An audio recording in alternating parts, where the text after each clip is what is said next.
पिछली कहानी के बाद पिंकी चिड़िया और लौरा बिल्ली की दोस्ती बहुत मजबूत हो चुकी थी। वे अब दुश्मन नहीं बल्कि एक दूसरे की खैरख्वाह थीं। लौरा हमेशा पिंकी और उसके बच्चों की हिफाजत करती और पिंकी खाने की तलाश में लौरा की मदद करती। एक दिन लौरा अपने 3 नन्हे बच्चों के साथ एक पुराने दरख्त के खोखले तने में आराम कर रही थी। यह जगह उसे महफूज लगती थी, मगर किस्मत को कुछ और ही मंजूर था।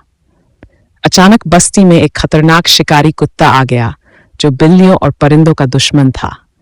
वह जमीन पर सूंघता हुआ इधर उधर घूम रहा था। जैसे ही वह लौरा के ठिकाने के करीब पहुंचा, उसने बिल्ली के बच्चों की बू सूंघ ली और गुर्राने लगा। पिंकी, जो करीब ही बैठी ये सब देख रही थी, बहुत परेशान हो गई। वह जानती थी कि अगर लौरा को खबर न हुई तो कुत्ता उसके बच्चों को नुकसान पहुंचा सकता था। पिंकी ने जल्दी से एक तदबीर सोची। वह फौरन कुत्ते के सर पर पहुंच गई और जोर जोर से चीखने लगी, चू चू, पकड़ो पकड़ो, मैं यहां हूं। कुत्ते ने सर उठाया और गुस्से से भौंका। उसे बिल्ली के बच्चों का ख्याल भूल गया और अब वह पिंकी को पकड़ने के लिए कूदने लगा।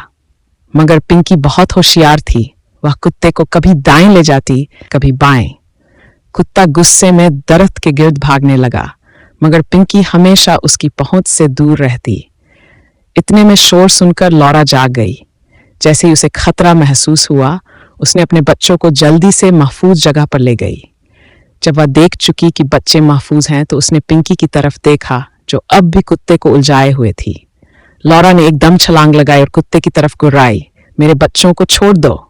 कुत्ते को अचानक बिल्ली का सामना करना पड़ा और उसे समझ आ गया कि अब उसके लिए खतरा बढ़ चुका है। वह घबरा कर पीछे हटा और भाग गया। पिंकी थकी हुई मगर खुश थी। लौरा ने उसकी तरफ देखा और मुस्कुराकर कहा, आज तुमने मेरी और मेरे बच्चों की जान बचाई पिंकी, मैं हमेशा तुम्हारी एहसानमंद रहूंगी।